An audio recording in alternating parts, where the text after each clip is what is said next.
안녕하세요. 제가 여름 양복 웃더리를 겉옷이죠. 겉옷을 저번 주에 딱 한 번 입고 못 입고 있어요. 더워가지고 못 입겠더라고요. 그러니까 이제 우리나라가 가을과 봄이 없어진 것 같아요. 옷을 입기에는 너무 덥고 또 안 입자니 조금 불편한 부분이 없지 않아 있는데 그럼에도 불구하고 이제는 겉옷을 입기가 좀 힘든 상황이 있게 됐습니다. 우리나라도 그만큼 열대야가 심해져 가고 있고요. 또 무엇을 얘기하는 거냐면 환경이 그만큼 안 좋아져 가고 있다는 거죠. 제가 여태까지 황사 때문에 고민한다라는 생각을 가져본 해가 없습니다. 근데 올해는 황사 때문에 이제 모기 어렵다라는 생각을 많이 가진 해예요. 성도님들 어떠신지 모르겠어요. 가뜩이나 제가 지금 일주일에 한 번씩 남사와 여기를 왔다 갔다 하고 있거든요. 그래서 일주일 여기 있다가 남사에 가서 일주일 있다 지금 이렇게 이제 왔다 갔다 하다 보니까 그쪽 공기가 얼마나 좋다는 걸 알겠어요. 실질적으로 느끼게 됐더라고요. 근데 이제 거기 계신 형제님은 황사 때문에 힘들다고 그러셔요. 나는 거기가 좋은데. 그만큼 뭐냐면 거기 계신 분들은 좋은 공기에 있다 보니까 그거에 대한 감사한 마음이 별로 없는 거죠. 제가 이런 말씀을 드리는 건 우리가 누리고 있는 은혜를 때로는 저희가 잘 모르고 있다라는 생각을 가질 때가 있습니다. 항상 동일하고 항상 주시는 주님의 은혜 속에서 내가 살아가다 보니까 그것이 나에게 있어서 얼마나 큰 것이고 하나님 베푸신 것이 얼마나 놀라운 것인지에 대해서 내가 잘 알지 못하는 거죠. 가령 가정에서 이렇게 생활하다 부모님 밑에서 살 때는 그냥 부모님 잔소리 듣기 싫고 내 마음대로 하고 싶고 막 이런 게 컸었었는데 막상 혼자 독립해서 자기가 모든 것을 다 하다 보니까 그때 가서 우리 부모님들이 어떻게 도와주셨구나 또 어떻게 나의 삶 가운데 함께 해주셨구나 라는 것을 그때 가서 느끼게 되는 거죠. 특히 남자들 같은 경우에는 나중에 가정을 꾸리다 보면 한 가정을 책임져야 되는 거예요. 그러면 이 가정을 책임지는 게 그렇게 어렵지 않은 거라고 생각했는데 막상 내가 한 가정을 꾸리다 보면 고민해야 되고 생각해야 되고 이렇게 너무나 많아지는 거죠. 그때 가서 생각나는 게 부모님들이 해왔던 일들이 어떤 것이구나 라는 것을 이제 그때 가서 많이 느끼는 것 같습니다. 오늘 저희가 같이 살펴보기 원하는 것은 빌립보서 말씀이에요. 그래서 빌립보서 말씀을 통해서 하나님 우리에게 베푸신 은혜, 또 우리가 지금 어떻게 살아가고 있는 존재인지를 잠깐 생각해보는 시간 갖기를 원합니다.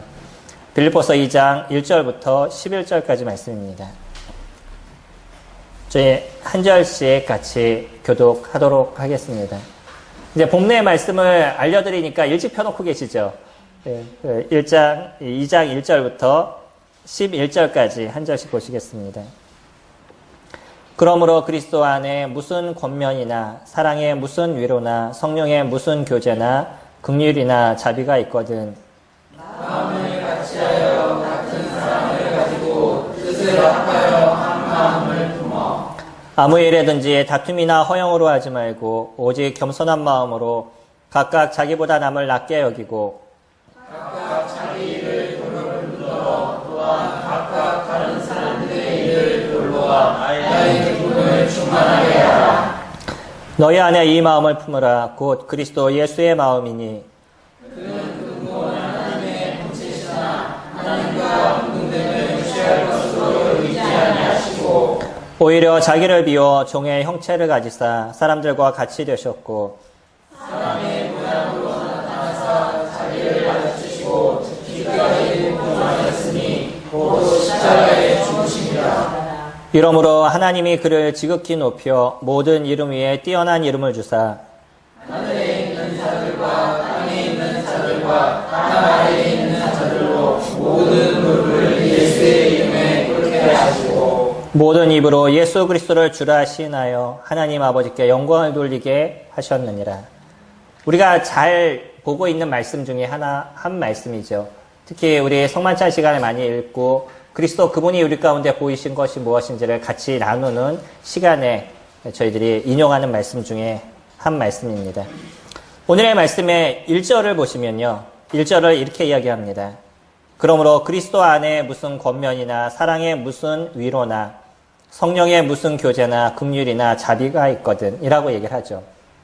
이 말씀을요, 공동번역으로 번역을 했는데 뭐라고 얘기하냐면요. 여러분은 그리스도를 믿음으로써 힘을 얻습니까? 그리스도의 사랑으로 위안을 받습니까? 성령의 감화로 서로 사귀는 일이 있습니까? 서로 애정을 나누며 동정하고 있습니까? 이렇게 번역을 했어요. 다시 얘기하면 지금 여러분들이 받고 있는 그 은혜가 무엇입니까? 라고 물어보는 거예요. 그런 은혜를 누리시고 계시나요? 선생님들, 그리스도의 사랑의 위안을 받으셔요? 성령의 감화로 서로 사귀는 일이 있으셔요?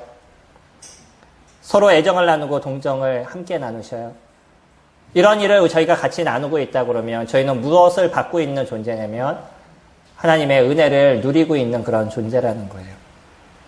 우리가 어떤 존재냐? 우리가 어떻게 지금 살아가고 있는 자냐라는 것을 다시 한번 기억나게 하시는 거죠. 어쩌면 우리가 인생을 살아가면서 그리스도 그분을 섬기는 많은 일 속에 하나님을 섬깁니다 라고 얘기하지만 사실은 하나님께 무엇을 얻을까, 무엇을 받을까 이런 것에 더 많은 관심과 생각을 갖고 살아가고 있는지도 모르겠습니다. 근데 어떤 면에서 우리가 얘기할 때 우리는 하나님을 섬깁니다라는 얘기는 다 자연스럽게 하고 있죠. 저희는 하나님을 섬기는 존재입니까? 하나님께서 주시는 걸 받으려는 존재입니까? 어느 존재죠? 예, 둘 다일 겁니다. 그러나 우리에게 있어서 더 먼저가 되는 건 뭐예요? 하나님을 섬기는 존재인 거예요. 원래 저희는 하나님을 섬기는 존재입니다. 왜 그러죠? 하나님께서 이미 저희들에게 모든 은혜를 다 베풀어 주셨기 때문이에요. 제가 자주 말씀드리는 거 있잖아요. 일반 신들과 하나님과의 차이가 무엇인지. 하나님께서는 이미 모든 은혜를 우리에게 다 베풀어 주시고 너희들은 내 말을 들어라 라고 얘기한다 그러면 우리가 사람들이 만들어 놓은 일반 신들, 이런 신들은 너희가 나한테 잘하면 내가 너희들에게 은혜를 베풀겠다 이렇게 얘기한다는 거예요. 이게 사람이 갖고 있는 생각인 거예요. 네가 나에게 뭘 해주면 내가 해주겠다라고 얘기하는 사람의 생각입니다. 이 사람의 생각으로 만들어 놓은 게 신인 거죠. 그러다 보니까 그 테두리에서 벗어나지 못하는 거예요. 하나님은요, 이미 우리에게 그분이 베푸실 수 있는 모든 은혜를 저희들에게 다 내려주셨어요. 그리고 너희들은 나를 따르라. 너희들은 나를 믿어라. 너희들은 나와 함께, 너희들은 나를 섬겨라. 이렇게 얘기하고 계시는 거죠. 이스라엘 백성들에게도 그렇게 말씀을 하셨다라고 말씀을 드렸죠. 저희가 모세의 율법을 보게 되면 이 모세의 율법을 조건적 언약이다. 보통 그렇게 생각을 갖고 있습니다. 너희가 나의 말을 들으면 내가 너희로 제사장 나라로 삼고라고 얘기하는 출애굽기 19장 말씀을 토대로 이야기를 하고 있기 때문이에요. 그러나 저희가 출애굽기라는 그 말씀을 이 한 권을 전체적으로 보게 되면 알 수 있으신 것처럼 이미 이스라엘 백성들을 애굽에서부터 건지셨어요. 그들을 종살이에서부터 하나님께서 이미 그를 건지셨습니다. 그들을 구원하셨어요. 그리고 나서 너희들은 나를 섬겨라. 그러면 또 다른 은혜를 내가 너에게 더한다. 이렇게 얘기하고 계시는 거죠. 하나님 그분은 이미 은혜를 이스라엘 백성들한테 다 베풀어 주신 거예요. 당연히 그들은 하나님을 섬겨야 됐었습니다. 근데 너희들이 나를 섬기면 내가 너희들에게 또 다른 은혜를 더하겠다라고 얘기하시는 거예요. 이게 하나님께서 우리에게 베풀어 주신 은혜의 삶인 거죠. 성도님들이 그래서 그러한 삶을 살고 계시냐는 거예요. 우리는 그러한 은혜를 누리는 인생을 살고 있느냐. 우리가 그러한 은혜를 깨닫고 있느냐는 거예요. 지금 빌립보서 2장은 저희들에게 그것을 얘기합니다. 여러분들이 그것을 깨닫고 있습니까? 여러분들이 그런 은혜를 누리고 있습니까? 여러분들이 그 안에 계십니까? 그렇다면 여러분들은 어떻게 하셔야 되냐면 2절에 마음을 같이하여 같은 사랑을 가지고 뜻을 합하여 한 마음을 품어야 됩니다. 라고 얘기하는 거예요. 이게 은혜 안에 있는 사람들의 모습인 겁니다. 왜 우리가 한 마음을 품어야 되죠? 한 하나님 그분을 통해서, 한 예수 그리스도 그분을 통해서 저희들이 거듭났기 때문이에요. 그리고 그분의 말씀과 그분의 명령을 따라서 저희들이 살아가기 때문에 저희들이 갖고 있는 그 마음을 하나의 마음, 그리고 같은 마음, 그런 마음을 저희가 품어야 된다라고 이야기를 하고 있어요. 우리는 비록 다 다릅니다. 성도님들이 다 다르고 제가 다르고 저희들이 갖고 있는 성향들이 다 다르죠. 이런 다른 성향들을 갖고 있는 살아가는 저희들이지만 그 다른 모습을 갖고 같은 목적을 통해서 저희들이 살아가고 있다라는 거예요. 그게 누구를 섬기는 거예요? 하나님을 섬기는 그 하나의 목적, 하나의 마음, 하나의 뜻, 그것을 갖고 저희들이 살아가고 있는 겁니다. 하나님 그분이 우리들에게 섬길 수 있는 유일한 존재이며 하나님 그분을 높이는 삶이 우리에게 진정한 목표가 되면 저희들의 모든 생각과 뜻은 하나로 뭉치게 되어 있습니다. 우리가 같은 뜻을 갖는 것은 아주 단순한 거예요. 우리가 섬기는 그분 앞에 우리가 섬기는 그분이 누군지에 대한 확실한 인식이 저희들에게 있을 때 이것이 가능한 거죠. 근데 우리들의 생각이 자꾸 내중심적으로 변하고 우리들의 생각이 나에게 하나님께서 무엇을 해주실까 이것에 대해서 생각을 변하게 되면 이미 우리는 하나님을 섬기는 존재가 아니라 하나님 우리에게 무엇을 주실까에 대한 생각만 갖고 살아가고 있는 존재인 거죠. 이미 하나님은 저희에게 많은 은혜를 베풀어 주셨습니다. 그래서 우리가 해야 될 것에 대해서 얘기할 때 3절이 그런 얘기를 하죠. 아무 일에든지 다툼이나 허용으로 하지 말고 오직 겸손한 마음으로 각각 자기보다 남을 낮게 여기고. 첫 번째 하는 얘기가 뭐예요? 은혜 안에 있는 사람들이 해야 될 것은 남을 나보다 낮게 여기는 그러한 삶을 저희들이 살아가야 된다라고 이야기를 합니다. 성도님들이 살아가는 삶에 있어서 나보다 다른 사람을 더 낮게 여기는, 더 좋게 여기는 삶을 살아가셔야 돼요. 이게 하나님의 은혜를 받은 사람들의 삶이라는 거예요. 이미 우리는 충분한 은혜 하나님 그분 앞에 받았습니다. 그래서 우리는 하나님 그분이 주신 그 은혜 속에서 저희들이 살아가고 있어요. 그래서 그 은혜가 우리 가운데 있으니까 이제 우리도 그분과 같은 삶을 살아가야 된다라고 얘기하는 거죠. 만약에 우리가 할 수 없는 존재인데 여러분 그런 걸 하세요 라고 얘기한다 그러면 그것처럼 힘든 게 어디 있겠어요. 내가 갖고 있는 생각은 초등학생인데 너는 대학교 문제를 풀어라 라고 얘기하면 이것처럼 어려운 게 어디 있겠어요. 내가 할 수 없는 능력을 갖고 그거를 하라고 얘기한다 그러면 우리가 만약에 우리가 갖고 있는 죄성과 우리가 갖고 있는 이 육체적인 모습을 통해서 남을 사랑할 수 없는 존재인데 여러분 남을 사랑하세요 라고 얘기하면 이것처럼 힘든 게 어디 있겠어요. 성도님들 어떠셔요? 다른 사람을 나보다 낮게 여기는 게 쉬우셔요? 어려우셔요? 왜 어려우시죠? 그것이 왜 우리 가운데 어려울까요? 우리가 갖고 있는 육체적인 것에 대해서 더 우리가 의지하기 때문에 그러지 않을까요? 만약에 우리가 할 수 없는 걸 하나님께서 하셔라, 해라 그러면 그것처럼 우리가 힘든 게 없습니다.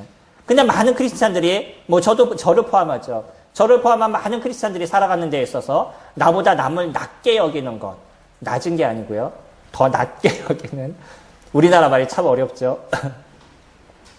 그런 자체가 참 힘든다는 거예요. 왜냐하면 나는 나의 중심적인 삶을 너무나 잘 살아가고 있기 때문에 그거는 누가 가르치지 않아도 자연스럽게 내 중심적인 삶을 살아가요. 너를 위해서 살아가야 돼. 네가 최고야. 네가 제일이야. 아무리 그런 거 아무리 안 가르쳐도요. 나는 알아서 나를 위해서 인생을 살아가요. 이게 우리가 갖고 있는 이기심이고 죄성이고 우리들의 정욕에 대한 부분인 거죠. 근데 다른 사람을 위해서 살아가는 것, 그래서 저 사람이 나보다 더 나은 존재인 것을 내가 인정하는 삶을 살아가는 것은 참 어려워요. 누군가 나보다 조금 두각을 드러내면 알게 모르게 우리들에서 시기가 일어나고 불편한 마음이 생기고 그래 당신 잘해요 라고 얘기하지만 마음 가운데서 무엇인가 그 어려움의 생각들이 일어나는 이게 우리들의 모습인 거잖아요. 근데 이런 우리에게 하나님 뭐라고 얘기하시냐면 너 그런 삶을 살아야 된다라고 얘기하고 있어요. 이게 안 되는 우리에게 한다 그러면 그것이 얼마나 힘들겠어요. 근데 하나님께서는 이미 우리에게 무엇을 주셨다는 거예요. 너희들에게 그런 은혜는 나는 이미 너희들에게 베풀었다는 거예요. 그러니까 너희는 그것을 할 수 있는 당연한 삶의 모습이 되고 있다는 것이죠. 우리가 할 수 있는 존재라는 것이에요. 그리고 당연한 그런 삶을 살아야 된다는 것입니다. 그렇기 때문에 우리가 이런 일들을 이뤄가는 것이 저희들에게 어려움이 되지 않는다는 거예요. 이거는 우리들의 삶에서 당연한 삶이다라고 이야기를 하고 있어요. 왜요? 5절에 너희 안에 이 마음을 품어라. 곧 그리스도 예수의 마음이니 그는 근본 하나님의 본체시나 하나님과 동등됨을 취할 것으로 여기지 아니하시고 그리스도 그분이 이미 우리에게 이와 같은 모습을 보이셨기 때문에 그리스도 그분이 이미 하나님과 동등되신 그분이 스스로 이 땅 가운데 내려오시고 스스로 자기를 종의 형체로 이루셔서 자신이 만든 피조물에게 십자가에서 달리시는 그 고통과 고난을 이미 그분이 감수하셨기 때문이에요. 나보다 어린 사람이 저희한테 욕을 하거나 침을 뱉어보셔요. 그 참기 쉬우셔요. 우리가 살아갔는데 나보다 어린 사람이 나한테 막 욕을 하고 나한테 침을 뱉으면 이런 것들 진짜 참기 힘들죠. 근데 예수 그리스도 그분은 자신이 만든 피조물이에요. 내가 만든 그 피조물이 자신의 얼굴을 향해서 침을 뱉고 욕을 하고 죽어라라고 막 얘기를 한다 그러면 얼마나 그것이 마음 가운데 어려움이 되시겠어요. 근데 그 자체를 예수 그리스도 그분은 우리를 위해서 친히 참으시고 인내하시고 견디신 거예요. 그냥 그분이 한마디에서 야 쟤네들 죽여라 라고 딱 한마디만 하면 하늘에 있는 모든 천사가 모든 사람들을 전멸시킬 수 있는 그런 상황이었죠. 예수 그리스도가 뭐라고 그러셨어요? 12영이나 더 되는 그 천사가 하늘에서 대기하고 있다 그랬어요. 예수님 그분이 한마디만 딱 하면 모든 사람들을 전멸시킬 만한 그런 천사들이 위해서 기다리고 있었어요. 근데 그것을 참으시고 그것을 인내하신 것이 예수 그리스도시다라고 얘기하시는 거예요. 그래서 우리가 누구를 기억하는 삶을 살게 될 때 우리들 안에 다른 사람들을 위할 수 있는 마음이 저희들에게 생기고 다른 사람들을 나보다 낮게 여기는 마음이 우리 가운데 생길 수 있냐면 그리스도 그분을 볼 때입니다. 성도님들이 스스로 남에게 남을 낮게 여기려고 아무리 노력해도 거기에는 한계가 있을 수 있을 거예요. 내가 그것을 잘할 수 있다라고 스스로 생각해도 어느 순간에 그러지 못하고 있는 나의 모습을 볼 것입니다. 근데 우리가 어디에 나아갈 때 이것이 가능한 거냐면 십자가 앞에 나아갈 때 이것이 가능한 거예요. 우리가 그리스도 그분을 저희들이 보는 시간들을 가졌었을 때 이런 모습들이 우리 가운데서 이루어져 나가는 것이죠. 날마다 십자가 앞에 나아가는 삶을 살아가시나요? 날마다 그리스도 그분이 나에게 이루신 그 일들에 대해서 기억하시는 시간들을 가지시나요? 우리에게 있어서 이 주일이 너무나 아름다운 것은요. 오늘 저희들이 불렀던 그 찬양처럼 그리스도 그분이 어떻게 하셨다는 그 찬양을 부르면서 우리들 마음 가운데 일어나는 감동과 그리스도 그분을 묵상함이 우리에게 크게 일어나는 거죠. 오늘 같이 말씀을 나누기 전에 불렀던 그 찬양 하나가 우리들 마음을 어떻게 움직이셨는지 성도님들 기억하셔요? 전 너무나 감사가 됐었습니다. 그분이 우리에게 어떤 것을 이루셨는지, 그분이 우리 가운데 어떻게 하셨는지, 그런 그분을 기억하게 됐었을 때 우리가 이와 같은 삶을 살아갈 수 있다는 거예요. 나를 의지하지 않는 것, 하나님을 의지해야 됩니다. 나를 의지하지 마세요. 저희가 그런 얘기 되게 많이 듣잖아요. 나를 의지하지 말고 하나님을 의지하세요. 이게 어떤 건지 때로는 헷갈리고 이게 무엇인가 고민하고 그러지만 그리스도 그분을 보면서 세상을 보게 될 때 세상의 모습이 달라져 보이는 거예요. 저희가 그 셀로판 종이를 갖고 보게 되면 빨간색 셀로판 종이를 갖고서는 세상을 보면 세상이 빨개 보이고 파란 것을 갖고 보면 파래 보이는 것처럼 저희가 그리스도 그분의 생각을 갖고 세상을 보게 되면 세상을 다르게 볼 수 있는 눈이 저희들 가운데 열리게 되는 거죠. 우리가 일주일의 삶 속에서 성도님들이 부딪혔던 많은 일들에 대해서 기억해 보셔요. 사람과 부딪혔던 그 많은 일들. 나 혼자 일하는 건 그나마 괜찮아요. 뭐가 제일 힘든 거냐면 사람과 부딪히면서 살아가는 게 제일 힘들어요. 그래서 그 사람들에게 뭔가 조금 선을 베풀려고 노력하면 왜 그렇게 사람들을 깔보고 이상하게 얘기하는지, 잘해주려고 노력하면 사람을 이상하게 보는 게 이 세상의 모습인 거잖아요. 그리고 꼭 뭔가 조금 부족한 사람인 것처럼 대하고 이런 게 세상에서 하고 있는 사람들의 모습이죠. 그런 모습 속에서 우리가 예수 그리스도 그분이 우리 가운데 얘기하는 다른 사람을 낮게 여기는 삶을 살아간다는 게 때로는 힘든 부분들이 끊임없이 그 일주일의 삶 속에서도 저희 가운데 계속적으로 있어 왔다는 거예요. 그런데 그것을 저희가 계속적으로 이뤄갈 수 있는 것, 주님께서 우리에게 이루신 것에 대해서 저희가 해나갈 수 있는 그것은 내가 어떤 은혜를 누리고 있는지에 대해서 기억할 때인 겁니다. 예수 그리스도 그분이 나에게 하신 것이 무엇인지에 대해서 내가 기억할 때예요. 그렇기 때문에 예수 그리스도를 믿지 않는 사람들이 이와 같은 삶을 살아가는 건 너무나 어려운 겁니다. 그리스도 그분이 우리 안에 있지 않는 사람이 이와 같은 삶을 살아간다는 건 진짜 쉽지 않은 삶인 거예요. 간혹 TV에서 드러나고 있는 어떤 사람들의 모습을 저희들이 볼 때가 있는데, 어떤 다큐멘터리나 이런 데를 보게 되면 한 의사가 아프리카 사람들을 위해서 자기의 그 의술을 그 사람들을 위해서 이렇게 사용하는 이러한 이야기를 조금 들은 적이 있습니다. 이분은 그 죽어가는 그 아이들한테 자기가 할 수 있는 것을 좀 나눠주고 싶었어요. 그러면서 이분이 했는 얘기가 뭐냐면, 왜 이 세상에 태어난 많은 사람들이 있는데, 누구는 똑같이 태어났음에도 불구하고 발달된 의술을 통해서 병이 나을 수 있는 사람이 있는가 하면, 그거 한번 알아보지 못하고, 그것도 한번 해보지 못하고, 죽어가는 이런 많은 사람들이 있어야 되냐고, 세상은 불공평하다, 뭐 이런 얘기를 하셨다고 그러더라고요. 그리고 아프리카에 가서 시간이 되면 그 사람들을 도와주는데 그의 인생을 많이 들였어요.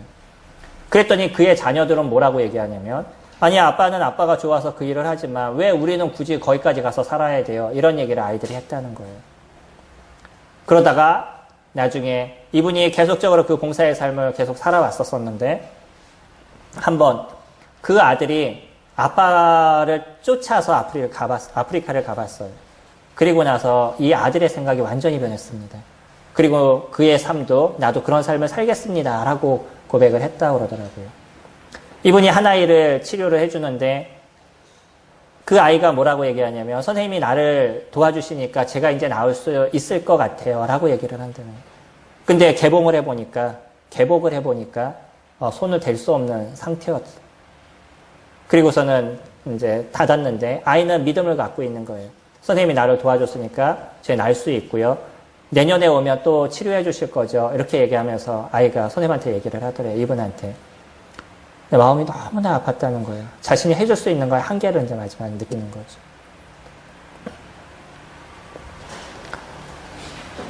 주님을 믿지 않는 사람도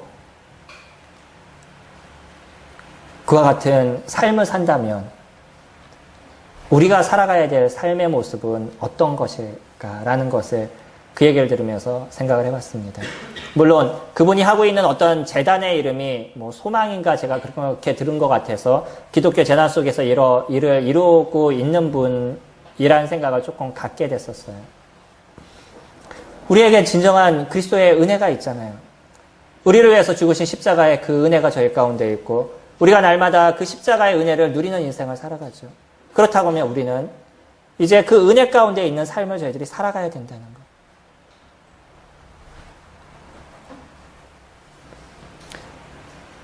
알게 모르게 기독교인들이 욕을 먹는 것은 기본적인 예의도 없고요. 기독교인이라고 얘기하면서, 주님을 믿는다라고 얘기하면서 그가 살아가는 삶의 모든 부분에 있어서는 전혀 그리스도인답지 않은 삶을 살아가는 사람들이 너무나 많기 때문에 오히려 기독교인들이 욕을 먹는 삶을 지금 살아가고 있는 거예요. 우리는 그러지 말아야 되잖아요. 진정한 은혜를 누리는 저희들의 삶은, 진정한 은혜를 누리는 저희들의 모습은 뭔가 다른 모습들을 저희들이 드러내는 모습들을 가져가야 되죠. 우리가 주일마다 모여서 그냥 예배를 드리는 게 우리들이 주님을 섬기는 거의 삶의 전부가 아닌 거잖아요. 이거는 일주일에 살았던 삶에 한 번 저희가 나와서 하나님 그분을 높이는 그런 시간들을 갖는 거지. 우리가 매일 이뤄가는 그 삶 속에선 오늘 주님 저희들에게만 얘기하시는 것처럼 다른 사람을 낮게 여기는 삶을 살아가는 게 좀 힘들고, 때로는 쓰러지고, 때로는 좀 안 되는 모습이 된다 할지라도 그것을 이뤄가야 되는 게 은혜를 받고 있는 사람들의 삶의 모습이어야 되죠. 사절에는 이렇게 얘기합니다. 각각 자기 일을 돌아볼 뿐더러 또한 각각 다른 사람의 일을 돌보아 나의 기쁨을 충만하게 하라. 여기서도 동일한 표현을 쓰죠. 두 번째는 뭐라고요? 다른 사람의 일을 돌아보라는 거예요. 성도님들, 성도들의 삶을 돌아보시나요? 성도님들이 어떻게 살아가고 계시는지, 어떤 모습 속에 있는지, 어떤 아픔 속에 있는지 그런 부분에 대해서 고민하셔요. 저는 저희 성도님들에 대해서 참 감사한 마음이 있습니다. 비록 저희가 많은 성도들이 있지 않지만, 때로는 적어서 그럴 수도 있지만, 저희는 저희 성도님들에 대한 관심들이 되게 많으신다는 거예요. 그리고 어떤 성도가 어떨까, 어떤 성도가 지금 뭐 때문에 못 나오는데 왜 그런가, 뭐 이런 어떤 질문들, 생각들이 많으셔요. 왜 우리가 그런 관심 속에 있는 거죠? 그게 우리 하나의 가족임을 저희들이 느낀 거고 그리스도 그분을 통해서 저희들이 살아가기 때문에 이루어지는 저희들의 모습인 거잖아요. 다른 사람들의 모습을 돌아보고 그 사람들이 더 나은 삶을 살기 위해서 저희들이 함께 기도해주고 마음을 쓰는 것들. 그게 저희가 이뤄가고 있는 저희들의 삶인 거죠. 일주일의 삶 속에 성도들에 대한 생각을 한 번도 안 가지셨다 그러면 진짜 다시 한번 생각하셔야 됩니다. 그거는 큰 문제가 있으신 거예요. 내가 일주일을 돌아보면서 아무 생각 없이 나만을 위해서 살아가면서 단 하루 주일날 나와가지고 예배드립니다라고 나온다 그러면 우리가 고민하셔야 된다는 거예요. 그건 학생이든 어른이든 누구나 상관없어요. 내 안에 크리스찬이 계신다, 내 안에 예수 그리스도 그분이 계신다 그러면 그분을 통해서 내가 일어나는 나의 삶의 모습이 나타나야 되는 거죠. 그리스도 그분을 통해서 드러나는 나의 모습이 나와야 되는 거죠.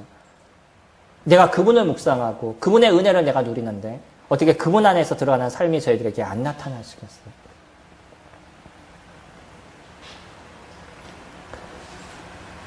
주님은 이렇게 얘기하십니다. 8절 말씀 보시면 사람의 모양으로 나타나사 자기를 낮추시고 죽기까지 복종하셨으니 곧 십자가에 죽으심이라. 이러므로 하나님이 그를 지극히 높여 모든 이름 위에 뛰어난 이름을 주사 하늘에 있는 자들과 땅에 있는 자들과 땅 아래에 있는 자들로 모든 무릎을 예수의 이름에 꿇게 하시고 모든 입으로 예수 그리스도를 주라 신하여 하나님 아버지께 영광을 돌리게 하셨느니라. 그 예수 그리스도는요, 가장 낮은 자의 모습을 갖고 계셨는데 하나님은 그분을 가장 높이셨다라고 얘기하셔요. 그분은 우리를 위해서 스스로 죽음을 선택하시고 욕을 받으시고 채찍을 맞으시고 죽기까지 그 복종을 이루셨는데 근데 그 낮은 자를 주님은 가장 높이셔서 이제 모든 사람이 예수 그리스도 그 앞에 무릎을 꿇는 그날이 올 것이다 라고 얘기하십니다. 이제 백보자 심판이 있을 거예요. 마지막 예수 그리스도 그분이 이 땅에 오시게 되면 믿는 자나 믿지 않는 자나 모든 사람들이 다 그리스도 앞에서 그의 무릎을 꿇게 될 것이에요. 마지막 심판을 이루게 될 것이고 믿지 않는 그 자는 지옥의 완전한 형벌을 이룰 것이며 예수 그리스도 그분을 고백한 그분들은 하나님의 나라의 은혜를 영원토록 누릴 수 있는 그 마지막 심판 때 그때가 있을 겁니다. 하나님은 그것을 지금 그 미래의 모습을 그대로 보시면서 얘기하시는 거예요. 모든 무릎이 그 예수 그리스도 앞에 꿇게 하셨다라고 얘기하셔요. 우리가 그런 삶을 살아갈 때 그냥 이 땅에 살아가는 모습에 있어서는 뭔가 좀 굴욕적이고 우리가 이 땅을 살아가는 모습에 있어서는 그렇게 드러나지 않는 모습이 된다 할지라도 누가 우리를 높이신다고요? 하나님이 저희들을 높이시겠다라고 얘기하시는 겁니다. 단지 그냥 사람들의 어떤 평가라든지 아니면 그냥 지금 당장 있는 어떤 유익이라든지 그런 거에 너무 관심을 안 가지셔도 된다는 것이에요. 시간을 조금 길게 보시기 바랍니다. 우리가 갖고 있는 이 한계는 그냥 이 지금 살아가는 이때만을 보는 저희들의 모습이지만 그러나 저희가 조금 길게 시간을 갖고 보시면 하나님의 눈으로 저희들의 인생을 보게 되면 하나님께서 그런 낮은 저희들을 어떻게 높게 만들어 가시는가를 보실 수 있다는 거예요. 저도 인생은 짧게 살았습니다. 그렇게 긴 인생을 살지는 않았어요. 그러나 제가 살아왔던 삶의 모습을 뒤돌아보게 되면 하나님께서 저의 삶을 어떻게 이끌어 오시는지를 보게 돼요. 그리고 하나님께서 제가 다른 사람을 위해서 살아갔던 그 시간들에 대해서 얼마나 귀히 보셨는지에 대해서 제가 뒤돌아보면서 저의 모습을 느끼게 돼요. 하나님 저에게 어떤 은혜를 베푸셨는지. 그러기 때문에 앞으로 더 갈 수 있어요. 그러기 때문에 앞으로의 삶을 더 이뤄갈 수가 있습니다. 그러지 않으시나요? 성도님들이 지금까지 삶을 살아오셨던 많은 인생 한번 뒤돌아보셔요. 내가 옳다라고 생각하고 나를 위해서 살아왔던 시간 속에서는 어떤 한계를 느끼게 되지만 그러나 성도님이 살아왔던 그 삶 속에서 남을 위해서 살아왔던 모습이 단지 뒤에서 봤었을 땐 당시에는 아무것도 아닌 것 같았는데 어느 순간 뒤돌아보니까 그것이 하나님께서 나에게 베푸는 어떤 은혜의 모습으로 드러나고 있었던 그런 모습을 보시는 것들이 있으실 겁니다. 교회를 위해서 섬겨왔던 많은 일들, 다른 분들을 위해서 수고했던 그 모든 것으로 인해서 사람들이 또 다른 분들이 얼마나 우리 자체를 귀히 보시고 또 우리를 위해서 기도하시고 함께 하셨던 그런 시간들이 저희들에게 얼마나 많이 있는지에 대해서 느끼시게 되겠죠. 이게 저희들의 모습인 겁니다. 은혜를 받은 사람들. 은혜를 모르는 건 크리스찬이 아니에요. 그것이 이 땅에 살아가는 사람의 모습이든 하나님 그분이든 우리에게 베푸신 그 은혜에 대해서 감사할 줄 모르는 건 크리스찬이 아닐 겁니다. 진정한 우리 은혜를 받은 사람들은 그 은혜를 나누는 삶을 살아가야 된다라고 얘기해요. 첫 번째, 남을 나보다 낮게 여기는 삶을 저희들이 살아가는 것이고요. 은혜 안에 있는 사람들은 다른 사람들의 일을 돌아보는, 다른 사람에게 관심을 갖는 삶을 저희들이 살아가고 있는 거죠. 그래서 저희들이 봉사의 일들을 이뤄가고 또 어려움의 일들에 있는 분들에 의해서 마음을 쓰게 되고 주님을 알지 못하는 그분들에게 복음을 전하는 일들을 저희들이 이뤄가고 있습니다. 우리에게 베푸신 은혜 때문에 저희들이 그거 하죠. 만약에 그런 은혜를 내가 알지 못하면 우리는 가는 데 있어서 좀 어려움을 갖게 될 거예요. 굳이 왜 내가, 왜 나만, 뭐 이런 생각을 저희들이 갖게 될 것이지만, 그러나 이거는 나만이 아니고요. 굳이 내가 이런 얘기 자체가 성립이 안 되는 거예요. 이미 하나님께서 나에겐 그 은혜를 베푸셨기 때문에, 이미 나는 그 모든 은혜를 받고 있기 때문에 당연히 내가 그런 삶을 살아가게 되는 거죠. 저희 성남북부 성도님들은 다른 사람을 위해서 살아가는 그런 성도님들이 되셨으면 좋겠습니다. 자신만을 보시지 마시고 다른 사람을 위해서 그 은혜를 풍성하게 나누어주고 베풀어줄 수 있는 그런 성도님들이 되시기를 소망합니다. 저희 찬송가 212장 같이 찬양 부르도록 하겠습니다.